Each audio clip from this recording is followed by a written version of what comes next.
పైడపల్ల గోత్రశ. అబ్బాయి అమ్మాయి పేరు చెప్పండమ్మా. కార్తీక్ కృష్ణ, రాధిక. కార్తీక్ కృష్ణ రాధిక నామదేశ. స్వీటీ.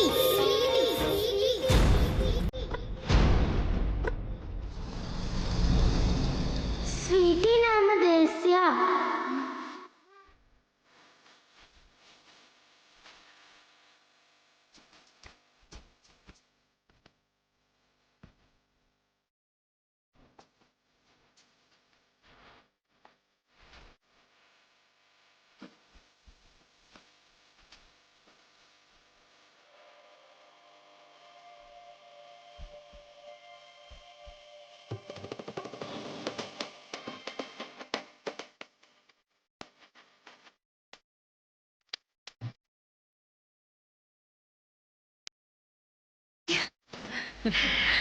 అరే స్వీటీ,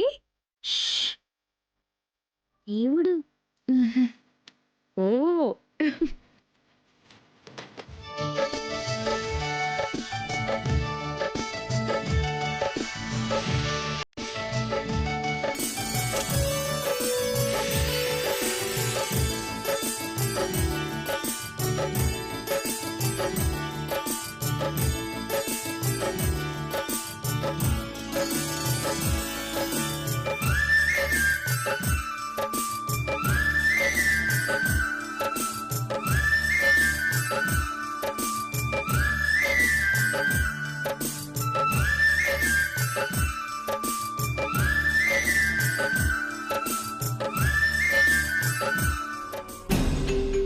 స్వీటీ,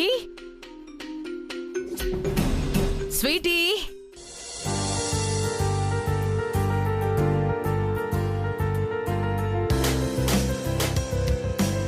ఇదిగో. Thank you. వెల్కమ్.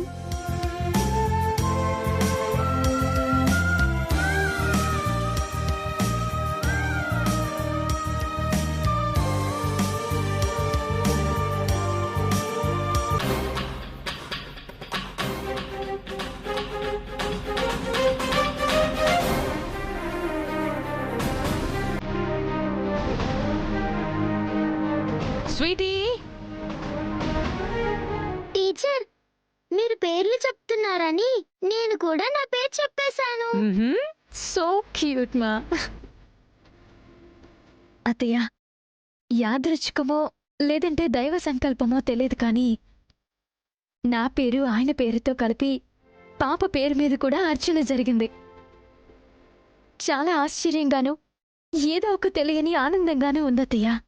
ఈ సృష్టిలో జరిగే ప్రతి సంఘటన వెనక ఖచ్చితంగా ఒక బలమైన కారణముంటుంది. జరిగే ప్రతిదీ ఆ దైవ నిర్ణయం ప్రకారమే జరుగుతూ ఉంటుంది. సరిగ్గా నువ్వు మీ పేర్లు చెప్పే టైంకి పాపొచ్చి తన పేరు చెప్పింది. ఖచ్చితంగా ఏదో జన్మలో పాపతో కార్తీక్కి నీకు సంబంధం ఉండే ఉంటుందమ్మా. లేకపోతే ఇంత యాదృచ్ఛికంగా జరగదు.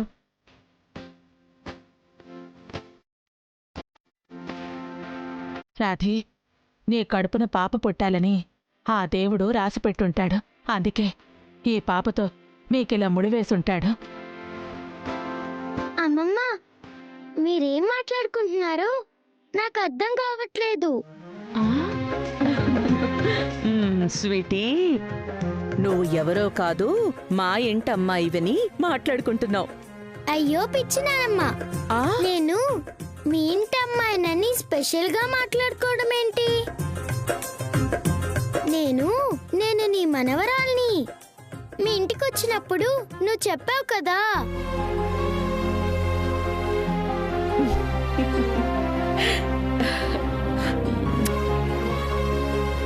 నువ్వలా నోరారా నానమ్మ అని పిలుస్తుంటే ఏదో తెలియని అనుబంధం గుండెకి తాకుతోందమ్మా. ఈ పిలుపుకి మన అనుబంధానికి ముడిపడ్డ కారణమేంటో అర్థం కావడం లేదు.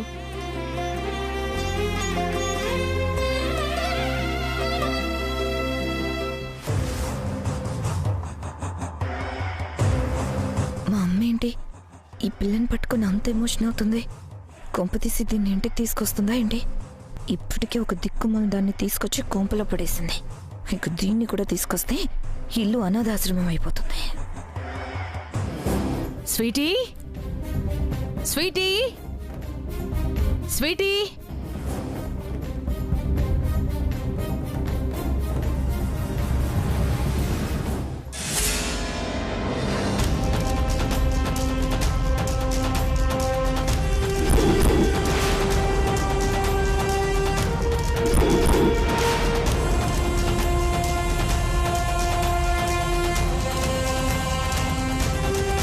ఏ రాక్షసుల నేడైతే నా మనవరాల్ని తాకకూడదని ఇన్నేళ్లుగా జాగ్రత్త పడ్డాను ఆ దుర్మార్గులతోనే తను బంధం పెంచుకుంటోంది. భగవంతుడా, ఏంటి నాన్నమ్మా అలా చూస్తున్నావు? ఏం లేదమ్మా. గుడికి నువ్వొక్కదానివే వచ్చావా? నీతో ఇంకెవరూ రాలేదా? లేదు, మా అమ్మమ్మ వచ్చింది.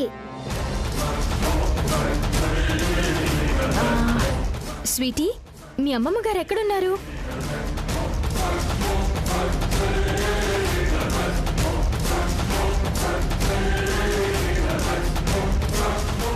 అమ్మమ్మ,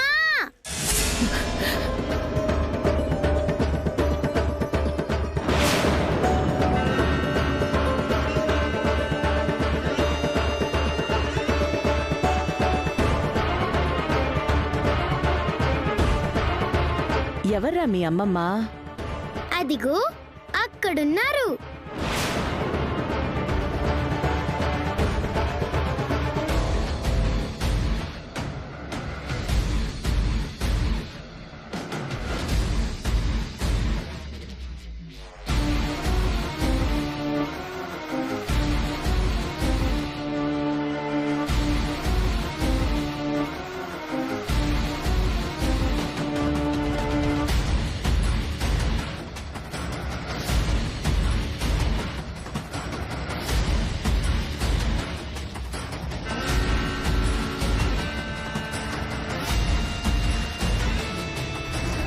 టీచర్, మా అమ్మమ్మ నా కోసం వెతుకుతుంది, టెన్షన్ పడుతుంది. నేను వెళ్తాను. సరే, వెళ్ళిరా. Bye teacher. Bye sweetie. Bye నానమ్మ. బాయ్ తల్లి. బాయ్ అక్క. Bye. Bye uncle. Bye. Bye అమ్మమ్మ. బాయ్. ఆంటీ, మీరెప్పుడు సీరియస్ గానే ఉంటారు. కాస్త నవ్వొచ్చు కదా.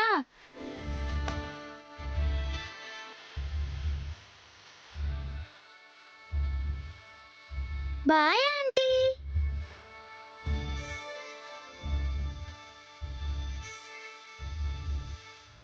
ఇది నాకంటే చిచ్చరిపిడుగులా ఉంది.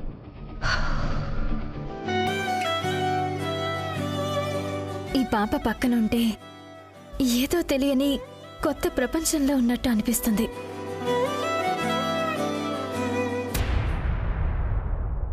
వంకిత, వంకిత, వస్తున్నాను వదినా.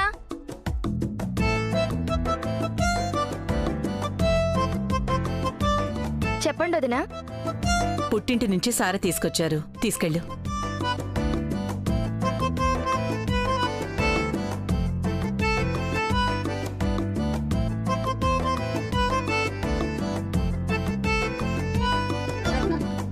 ఈ సారె తీసుకెళ్లి దేవుడి గదిలో పెట్టు. సారంటే వీళ్ళ స్తోమతకి స్థాయికి తగ్గట్టుగా ఓ 100 రూపాయల చీర, 50 రూపాయల జాకెట్టు, ఓ 10 రూపాయల గాజులు ఉంటాయనుకున్నాను.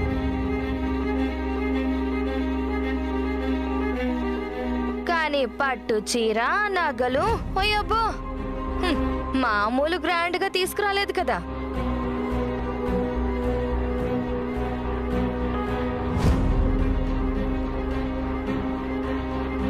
కొనుక్కొచ్చారా లేదంటే కొట్టుకొచ్చారా?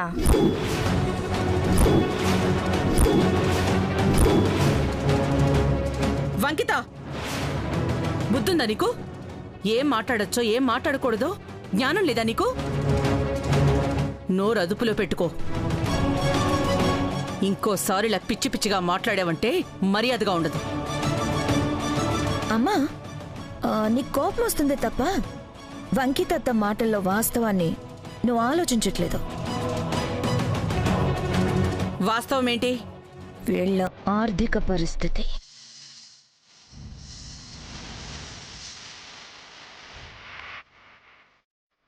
రాధిక రోడ్డు మీద నిలబడి బొమ్మలు గీస్తే ఆ వచ్చిన 100-200తో వీళ్ళ ఫ్యామిలీ అంతా బ్రతుకుతుంది.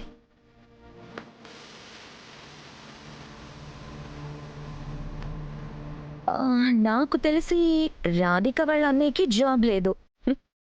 అసలు అతను ఏం పని చేస్తాడో కూడా తెలీదు.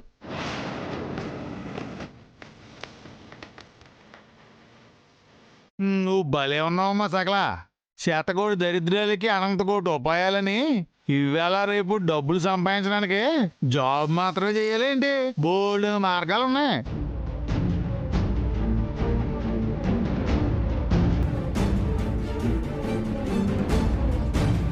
ఆ మార్గాలేంటో ఎవరికి తెలీదు కదా మావయ్య. అయితే ఇప్పుడేంటి మీరనేది? ఇంత చెప్పాక కూడా ఇంకా ఏంటి అని అంత అమాయకంగా అడుగుతావేంటమ్మా? ఇంత సడన్ గా వీళ్ళకి ఇంత డబ్బు ఎక్కడి నుంచి వచ్చిందో?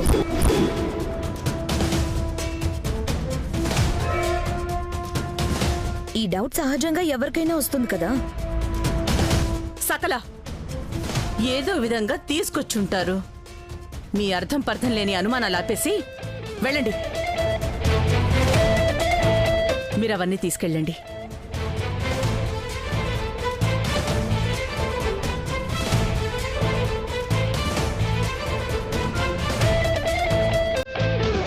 వెళ్ళండి.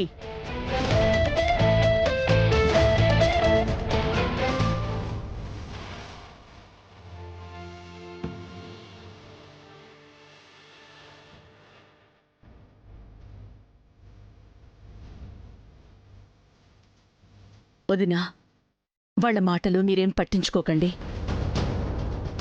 అలాగే మీ అమ్మాయి రాధిక మీద మీకున్న ప్రేమ గురించి నాకు తెలుసు. పుట్టింటి బాధ్యతల కోసమని దయచేసి మీరు అప్పులు చేయకండి. మీరిక్కడే ఉండండి, నేను వెళ్ళి కాఫీ తీసుకొస్తాను.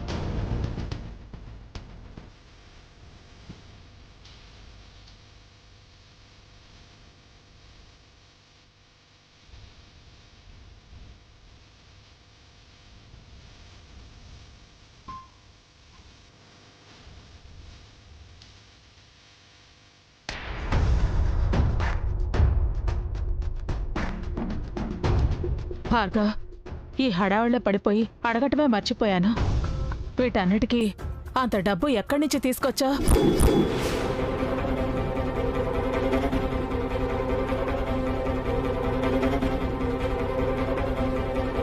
నిన్నేరా అడుగుతోంది, సమాధానం చెప్పవేంటి?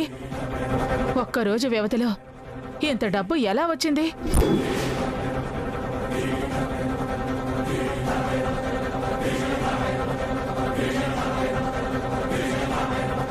అమ్మా, ఎలా వస్తే ఏంటి, ఎక్కడి నుంచి తెస్తే ఏముంది? నాకు నా చెల్లెలి సంతోషం ముఖ్యం. నేనేం చేసినా తన కోసమే.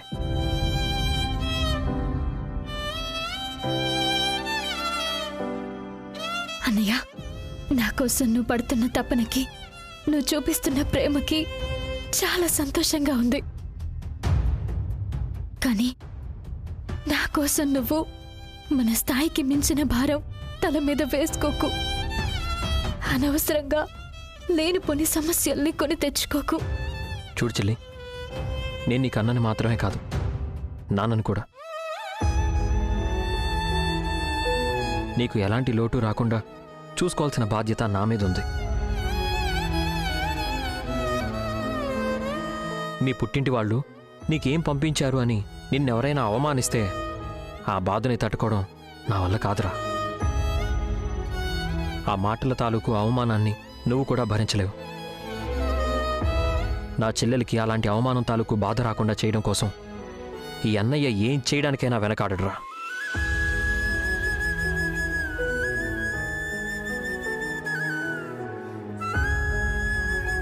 మా రాధి, ఈ విషయం గురించి ఆలోచించడం మానేసి ప్రశాంతంగా సంతోషంగా ఉండు, సరేనా?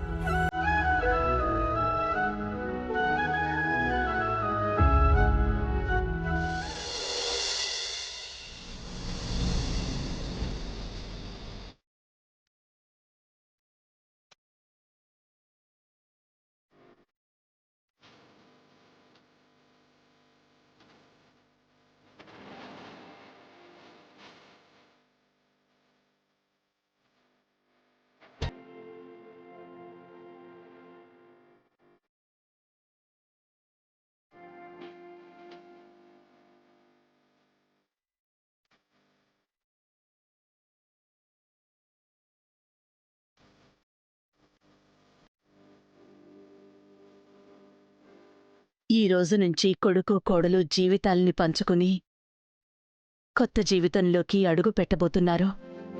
సంతోషంలో తెలియకుండానే కన్నీళ్ళొచ్చేస్తున్నాయి. కొడుకు జీవితం గురించి, భవిష్యత్తు గురించి ఇన్నాళ్లుగా మనం పడిన దిగులంతా ఈ రోజుతో దూరమైపోయినట్టే ధర్మ. ఏడాది తిరిగేసరికల్లా ఒక మనవడితోనో మనవరాలతోనో ఆడుకుంటూ ఉంటాం. కార్తీక్, రాధిక, తొందరగా రండి. అంకిత, ఇదంతా చూస్తుంటే నీకు ఏమనిపిస్తుందా? మీ అక్క మరి టూ మచ్గా హడావిడి చేస్తుంది అనిపిస్తుంది. కానీ నాకు మాత్రం మన ఫస్ట్ నైట్ గుర్తొస్తుంది. మానిపోయిన గాయాన్ని మళ్ళీ రేపకండి.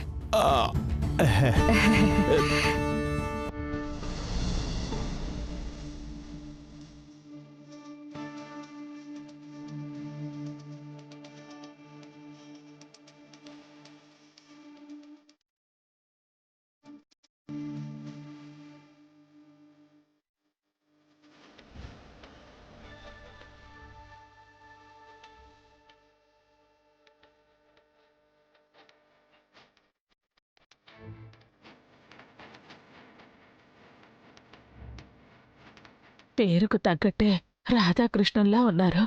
మీకు నా దిష్టే తగిలేలా ఉంది.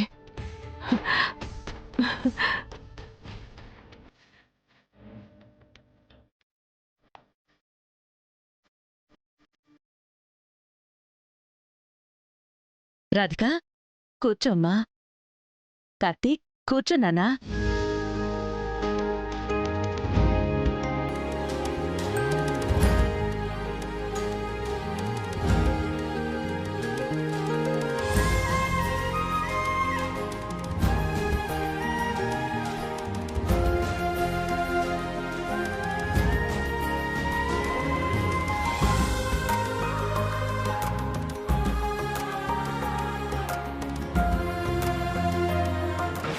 చూసావా సకల, దాని ఫేస్కి బాడీ లాంగ్వేజ్కి సిగ్గు సూట్ అవ్వకపోయినా సరే ఎలా సిగ్గుపడుతుందో.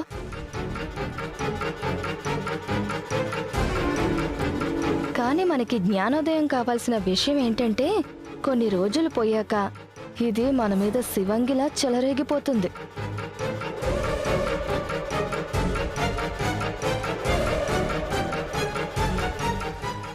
పిడుగుకి గొడుగు అడ్డమా అన్నట్టు మనల్ని ఇంట్లోంచి పరిగెత్తించి తరిమేస్తుంది. కనిపిస్తుంది, నాకు బాగా కనిపిస్తుంది. మన చేతుల్లో సత్తు బొచ్చలతో మన ఫ్యూచర్ నాకు చాలా క్లియర్గా కనపడుతుంది. కానీ నాకు మాత్రం దాని ఫ్యూచర్ కళ్ళకు కట్టినట్టు కనిపిస్తుంది. దాని పేరు రాధికైనా సరే సీతాదేవిలా దీని కారణ్యవాసం తప్పదు. అది కూడా నేనే పంపిస్తాను.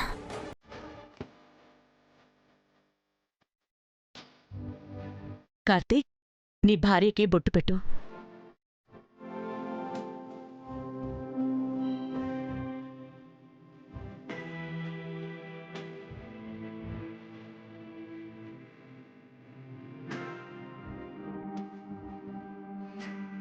ఈ జన్మకి నాకు భార్య అంటే పల్లవి. నా భార్య అనే మాట, ఆ బంధం అన్ని పల్లవితోనే. బొట్టు పెట్టినానా.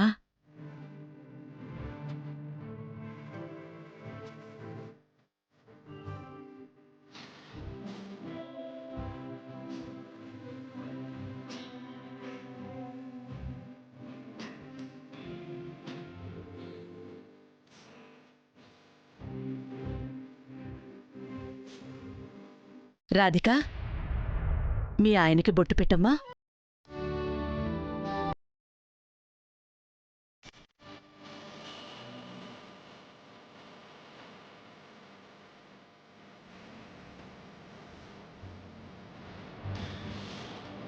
కార్తీక్, రాధికకి పుట్టింటివారు తెచ్చిన సారే నీ చేతులతో ఇవ్వు.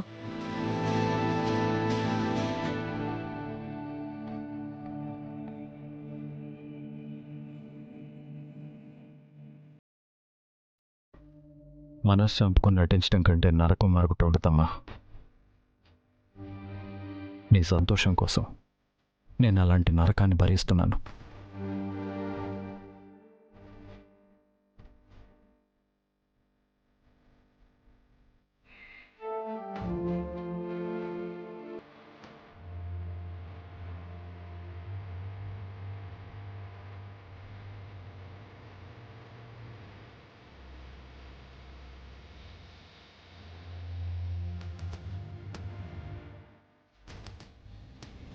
అమ్మా, ఇక నేను వెళ్ళొచ్చా? మీరు భలే ఉన్నారు బావగారు. అప్పుడే వెళ్తానంటారేంటి? మా అక్క మీరు ఆడాల్సిన ఆట ఒకటి ఉంది. ఒక్క నిమిషం.